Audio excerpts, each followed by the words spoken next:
American corona disaster, the implosion of a superpower. Are we witnessing the implosion of a superpower? The disastrous crisis management has made the United States a new epicenter of the global coronavirus pandemic. The country is facing an unprecedented economic crash. Pictures like from the 1930s. Nowhere is the coronavirus crisis as visible in the US as at the food distribution centers. One Chicago food bank distributed over 3 tons of food in a single day. In Manhattan, the line for a soup kitchen extends for several blocks. If the scene were in black and white, one would have trouble distinguishing it from pictures from the 1930s. The coronavirus pandemic has plunged the United States into the greatest crisis since the Great Depression. That period began with the crash of the New York Stock Exchange in the fall of 1929 and is still etched into the collective consciousness. The pandemic is affecting every nation on the planet, but nowhere in the Western world is it brought to light shortcomings as relentlessly as it has in the United States. At the end of February, the American president claimed that his government was in complete control of the situation. But in April the number of infected is already exceeding the 700,000 mark. Hospitals in New York, Detroit and New Orleans are barely able to cope with the onslaught of sick people. And unlike in previous global crises, the US is failing as a global leader. The country is currently too concerned with itself, because the US has become the problem child in the global battle against the virus. While China, Taiwan, Singapore, New Zealand and South Korea have stopped the spread of the contagion for the time being and parts of Europe are trying to slowly return to normality, the US is setting one negative record after the other. No other country has as many infections, and the White House itself is predicting up to 240,000 deaths by fall. A study by the Federal Reserve Bank and St. Louis estimates that 47 million Americans will have lost their jobs by June. Existential. Europe's social welfare states are proving to be better prepared for keeping economies afloat in the shutdown, with measures like Germany's short-time work furlough program and government-backed loans for companies. In the US, it remains unclear how the rescue funds from the government's massive $2.3 trillion package are going to reach recipients. Meanwhile, many small and medium-sized businesses are already in existential peril. Many people have also lost their health insurance, which was linked to their employers. Hundreds of thousands of Americans are going through devastating experiences right now. They're sitting at home trying to figure out what to do with their lives now that they are unemployed. For small and medium-sized companies, the stimulus package included an initial provision of $350 billion, which the government wants to quickly increase by another $250 billion due to the huge demand. U.S. Treasury Secretary declared that the loans would be granted on a first-come, first-served basis, which may have contributed to the fact that banks were totally inundated with inquiries at the beginning of April. Many things are still going wrong because the system isn't designed for this kind of state intervention. Total devastation. For the U.S. economy, the corona crisis is a fall from a very high horse. Up until recently, the US was considered the world's unrivaled, leading economic power, with the most valuable companies, the biggest financial markets, the most important currency. By almost all comparative measures, the United States was leading during the past decade. Its economic growth figures were also usually greater than those of other developed countries, including in Europe. This country, whose wealth was once dependent on oil imports from the Middle East, had also risen up as an energy exporter. And never before had a single national economy dominated the world's future-oriented industries as much as the US with its digital sector. Economic crises didn't seem to affect the US, which quickly overcame the 2008 financial crash. This makes it all the US's sudden, apparent vulnerability all the more surprising, a weakness spurred by Trump's mismanagement, but also by the fundamental flaws in its healthcare system.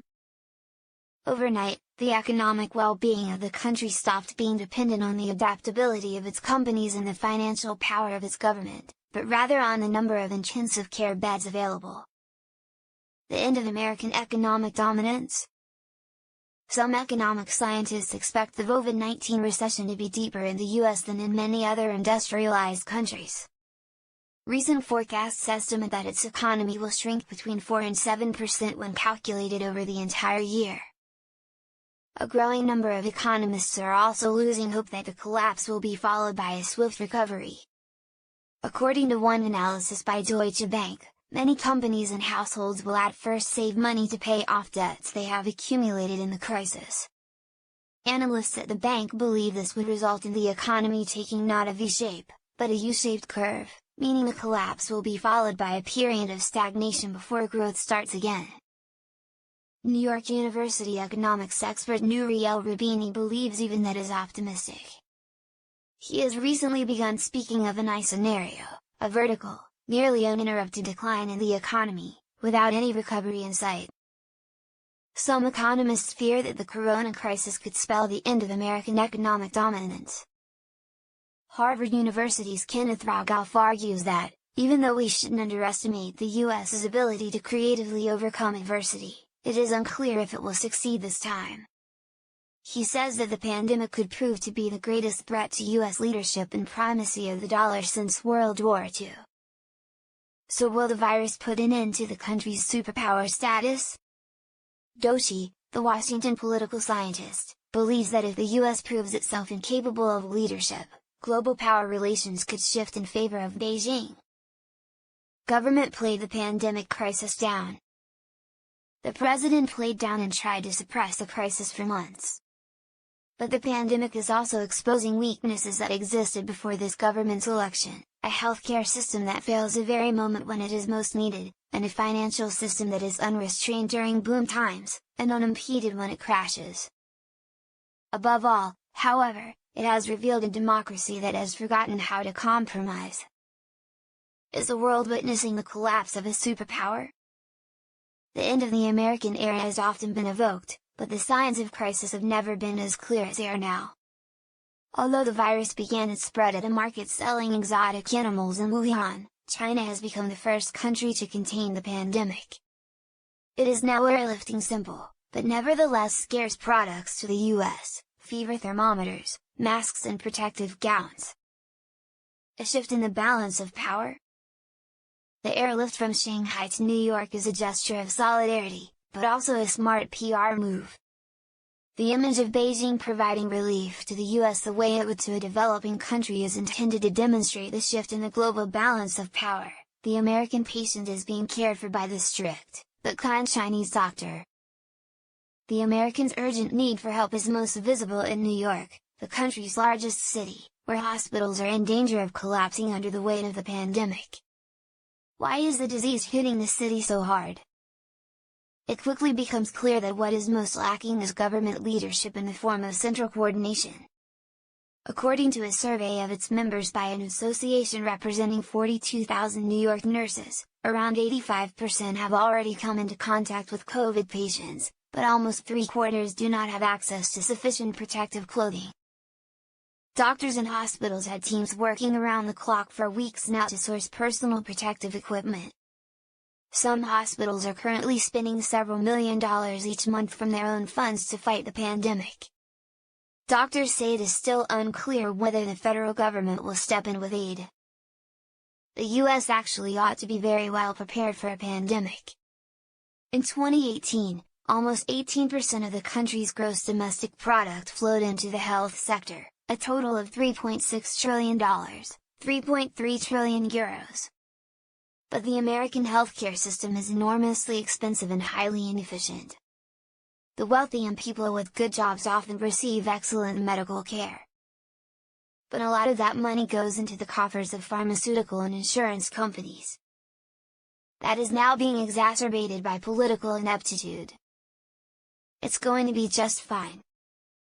The first COVID-19 case in the US was detected in Seattle on January 20, the same day South Korea had its first case. The South Koreans built up their own testing regime at breakneck speed and were soon able to test 10,000 suspected cases a day. The American president, on the other hand, claimed on January 26 at the World Economic Forum in Davos, "We have it under control, it's going to be just fine." Nothing could have been further from the truth. At the time, the CDC decided to develop its own test for the coronavirus rather than using a functioning one from the WHO.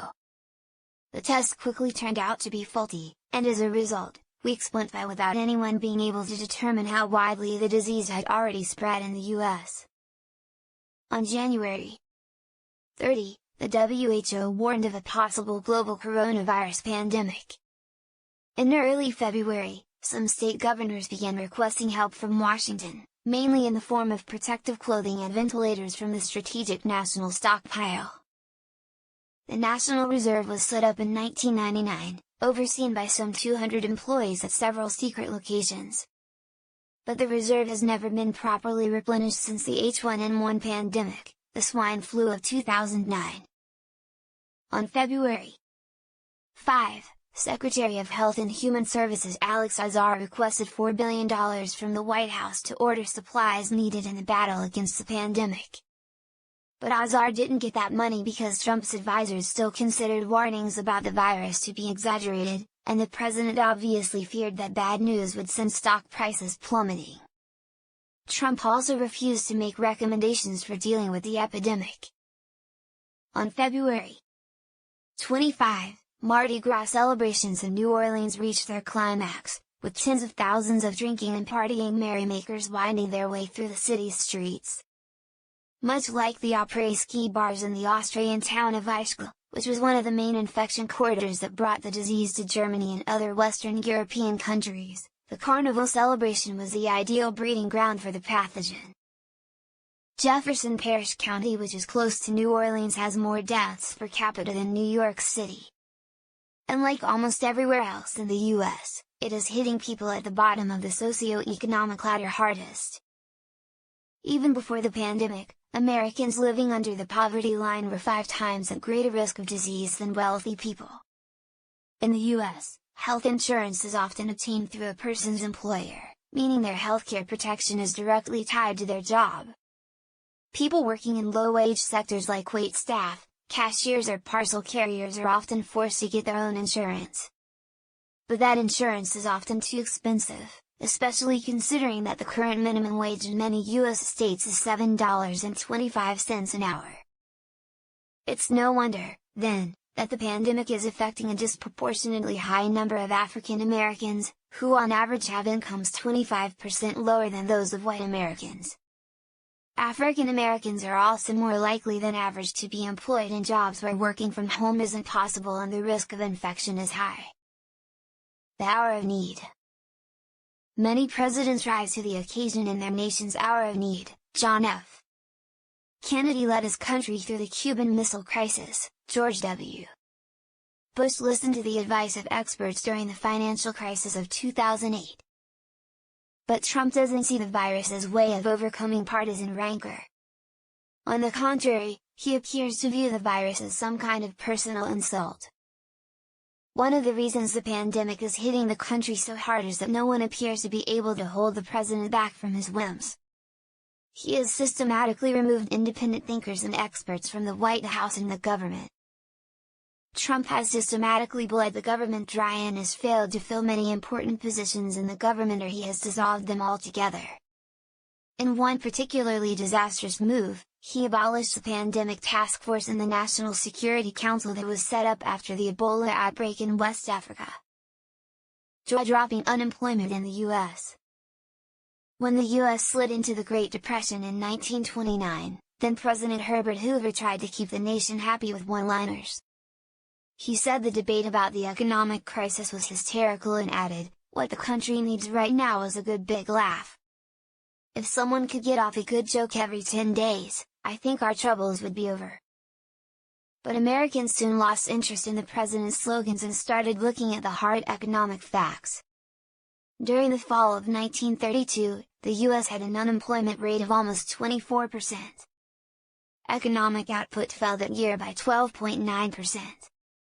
During the presidential election on November 8, 1932, Franklin D. Roosevelt won a crushing victory over Hoover, the Republican incumbent. There is little to suggest at the moment that the American economy will recover quickly. The growing number of unemployed in America is often described in the US media as jaw-dropping. In the past 3 weeks alone, more than 15 million Americans have applied for unemployment benefits. Goldman Sachs is expecting a 34% decline in gross domestic product during the second quarter of this year. The bank is forecasting a 6.2% decline of the economy for 2020 as a whole. Never in American history has a president with such poor economic data been re-elected, says Michael Green, a White House staffer under George W. Bush who now teaches at Georgetown University. The virus has already ravaged every sector of the US economy. First it hit bars, restaurants and movie theaters, and cinemas are probably among the last establishments that will be reopened once the lockdowns are loosened. It is already becoming clear now that the US is far less well equipped for fighting the economic pandemic than other countries. There has never been anything like this before where the US is in hibernation. And nobody knows when they will come out of it. Predictions are premature. That said, the end of American dominance has often been predicted in the past. On October 4, 1957, the Americans grew terrified when Moscow sent the first ever satellite, Sputnik 1, into space. People saw it as a sign of the Soviets' technological dominance over the US. But then the nation once again stirred. The event led not only to the founding of NASA, the American Space Agency, but to the investment of billions of dollars by the federal government in the public school system, in an effort to interest young people in physics and mathematics. On July 21, 1969, Neil Armstrong became the first person to set foot on the moon.